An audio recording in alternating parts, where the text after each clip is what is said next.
Hello everybody and welcome to today's maths lesson. Look at this, I'm in front of the maths board. Look at that. Do not worry, that's not the maths we're going to be doing. I think Miss Waddington got a little bit scared for a second there. No, that's not it. Do not worry at all. But the maths is going to be slightly different to how it was last week. I'm going to do a little bit of a starter for you all, a random mix of questions for you to have a little bit of a go at and get your brains all warmed up. And then we're going to do it a little bit like we used to do it in class with some power maths. That's right. I'm going to be showing you some power math stuff on the board for you to see, and we'll have a go at that. And then you're going to have a go at some work in your power maths books at the end as well. Now, most of you have got your power maths books, which is great. Well done. If you haven't got your power maths books yet from school, you do need to go and pick them up. Do not worry too much today because there is some other work to have a go at as well. But the sooner you can get your power maths book, because that way, the sooner you get it, the better. That way, we can all crack on with some work in our power maths book. Please don't do extra work in your power maths book because each one of these lessons is going to fit with certain pages in your book. So don't go off. I know some of you will do because you love it. You do it in class sometimes. You go off onto the next page. Try not to do that because that'll mess the lessons up as we go forward. Okay, so first job is going to be a little bit of a starter activity. And it's going to be one of these. These are our flashback cards that we have been having a go at in school. We do maybe one or two a week. Thought we'd get one off to start our Monday today. So a flashback has 4 or 5 questions on it. It's a mixture of things we might have done before Christmas, things that you might have done a little bit last year, or things that might be coming up in the future. So they are your flashback questions today. You've got the 4 that are numbered, and then there's an extra one as well. It is to tell me what time the clock is showing. All right, so what I will say to do is pause the video there, give yourselves about 5 minutes and have a go at those flashback questions. If you do it quicker than 5 minutes, well done you. Okay, pause the video now. Okay, so we should have been having a go at these flashbacks. The first one says, what is 10 times 7? We should all know that. We all know our 10s. Some of you all know your 7s as well. It's 70. Well done if you got that one. Next up was a division. Work out 90 divided by 10. So you can use your place value to help you with this, or your tables as well. 90 divided by 10 is 9. Well done if you got that one. Next up, what is 7 multiplied by 1? Now, the reason why I put this one in, it sounds quite easy. It's just to remind you that the word multiplied means times. So what is 7 multiplied by 1?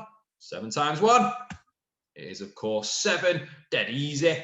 Number 4, this one, it's a tricky one, this one. You have to find the perimeter of the rectangle. First of all, perimeter means the distance around a shape.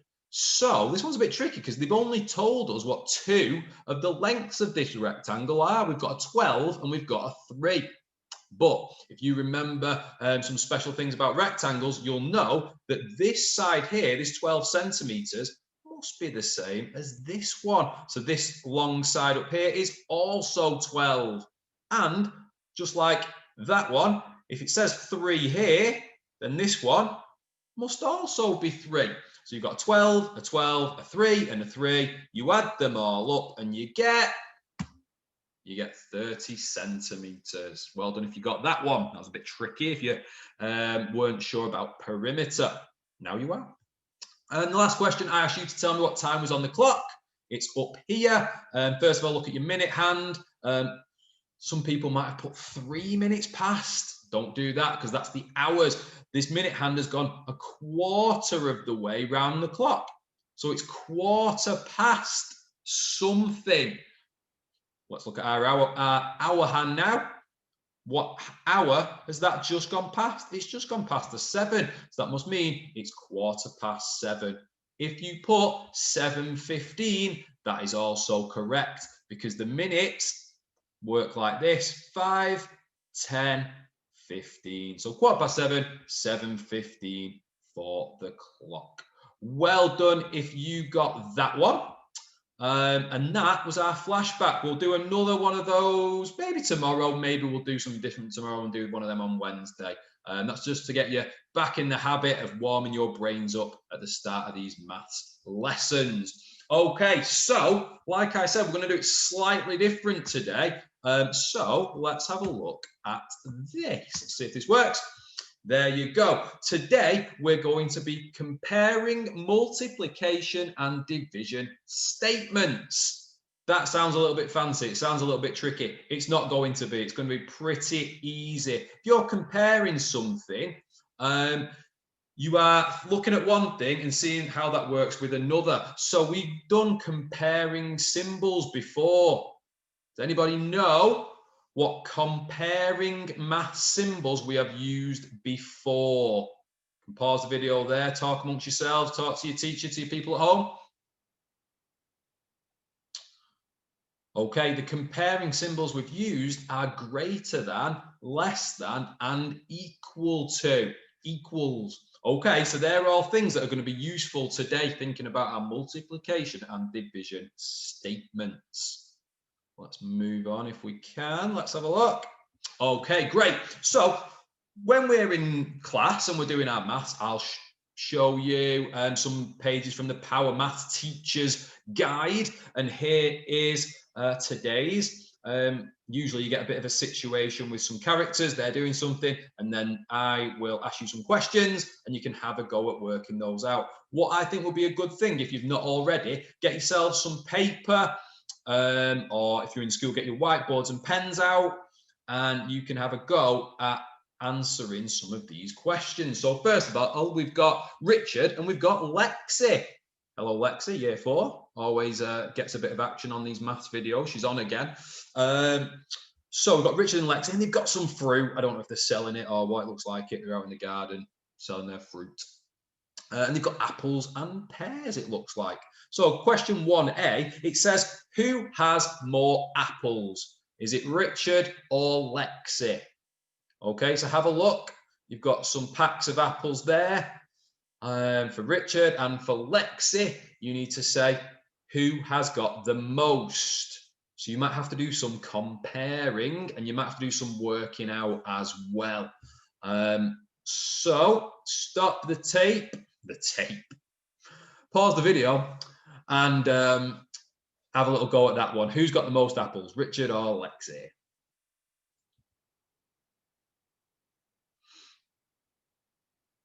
Okay, not going to do the answers just yet. We're going to do question 1B now. So it says Richard's bags each have the same number of pears in them. Each of Lexi's bags has the same number of pears in them. Whose bags contain the least number of pears? So for this one as well, we need to check something else, and it's this little bit up here. It's Richard saying, I have 20 pears.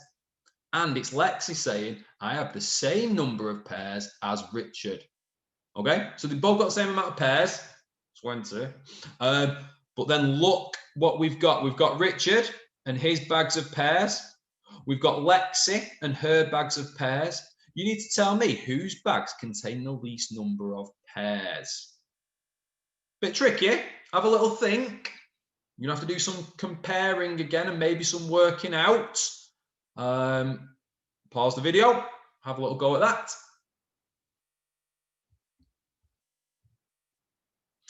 Okay. Hopefully you've had a go at 1A and 1B there. I'm going to talk you through them now.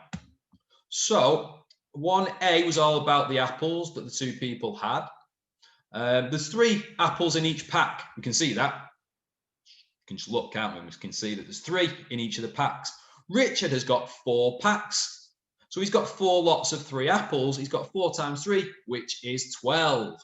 Lexi, though, has got 5 packs. So she's got 5 lots of 3, 5 times 3, which is 15. So a little comparing statement for that would be 5 times 3 is greater than 4 times 3. And the answer is 15 is greater than 12. So the answer to 1A was Lexi has more apples. Well done, Lexi. So that's how you do it. You have to work out both, and then you compare them using one of our comparing symbols, and that'll get you the answer. Okay? Hopefully people didn't just go 1, 2, 3, 4, 5, 6, 7. Try and get out of the habit of counting single ones like that. Try and do some times in, some multiplying to find the answers. All right, second one was a bit trickier. Richard had 20 pairs. He told us that. What a nice guy for telling us. And they're grouped equally into 5 bags. So we could do a division to work out how many was in each bag because they were shared equally. So we had 20. He equally shared them into 5 bags, which means he had 4 in each bag. So 20 divided by 5 equals 4. He had 4 in each bag. Lexi told us she had the same amount of Richard, so she must also have 20, but she only had 2 bags. Now it makes sense then that she'd have more in each bag because she's only got 2 bags. And to check it, we can do a division. 20 divided by 2 equals 10. So she had 20 pairs. She equally grouped them into 2 bags, 10 in each bag. Each bag contains 10 pairs. There you go. So down here, we've got a bit of an answer. We've got 4 is less than 10. So 20 divided by 5 is less than 20 divided by 2. So Richard's bags contain the least number of pairs. He had 4 in each bag. Lexi had 10. There you go. That was the answer. That makes sense.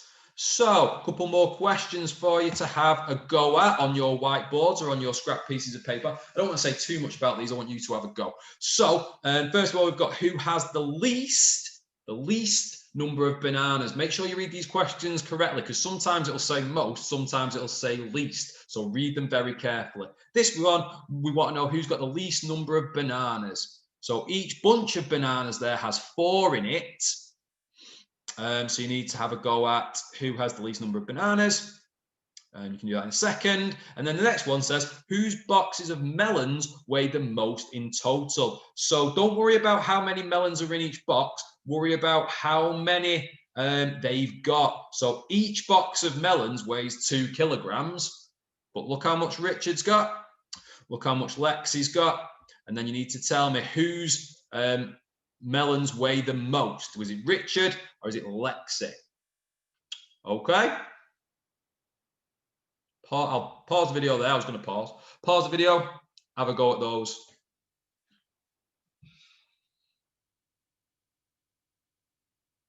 Okay. So I'll go through the answers. 3 times 4 for Richard, 12. 2 times 4 for Lexi is 8. So Lexi's obviously got the least number of bananas. So you'd have to put the sign in. You'd have to say 3 times 4 is greater than 2 times 4. Lexi has got the least number of bananas. Okay. The next one was about the weight of the melons. So Richard, they're all going to be 2s because we know that 2 kilograms. And how many has he got? He's got 1, 2, 3, 4, 5, 6, 7. So he's got 7 times 2. 7 lots of 2 kilograms of melons. 7 times 2, which is 14. We know that. And then Lexi's got 1, 2, 3, 4, and 5. So she's got 5 times 2, 5 lots of 2, which is 10. So Richard, obviously he's got more, so he's going to weigh the most. Well done if you got those. I think they're pretty easy. I think we did probably pretty well on those. Moving on to a challenge now. If you're running out of time in school, Miss Waddington, don't do this challenge unless you've got enough time and if you want to do it. Everybody else at home, you're working at your own time, have a go. It's very doable. It's a challenge, but I think you can do it. So for this one, you have to work out how to complete the sentences, and you're going to use our symbols again. There they are: less than, greater than, or equal to. First one, for example, 3 times 5. Think about what that makes. And is that less than, greater than, or equal to 18? Have a go at those. I'm not going to go through all the answers for those. You can have a go, though, and check them with your people at home and with Miss Waddington if you're in school. Okay, and you can pause the video there and have a go at those. Okay, so we've done pretty well to go through those. I think it's working. It seems to be working, our power maths. Now, at the moment, I haven't got our Power Maths theme tune. So feel free to play that in school if you're in school, or if you're at home, tell your adults about our Power Maths theme tune, that is fine. Or sing it along. Some of you like to sing along, which is always fun. Anyway, we're up to the bit where you would get your Power Maths books out. And what I would like you to do is have a go at pages 6, 7, and 8 in your Power Maths book. Okay, 6, 7, and 8. Don't go on to number 9. Some people will. And don't carry on. All right, do 6, 7, and 8. Don't do any extras. Give yourselves about 20 minutes to do that. If you finish a little bit sooner, that's fine. But make sure, like I always say, make sure you check those answers. Take your time. It's not a race. It's no rush. You don't get points for finishing fast. You get points for finishing it right. Finishing it all right. So do that. If you take longer than 20 minutes, that is also fine. Okay, you're working at your own pace. Don't rush it. And then once you've had a go at that, what I have done is I put a link to the answers for our Power Maths work onto our Class Dojo page. So you can click on the link and go through the answers if you need them. And that is about it. Okay, we got through it. Hopefully that was all right for the people in school and for the people at home. Let me know if you found that okay, if it worked okay for you. And also, obviously, if you want to send me any pictures of any work, that's great. And I'll be giving out 2 dojos for any pieces of work that gets sent through to me, either through the Class Dojo or email. Let's be honest, Class Dojo is the best way, though. All right, that's it for now. I will see you all a little bit later. Okay, got to try and stop recording this now. Let's see if I can do it. Oh, there it is. See you later, guys.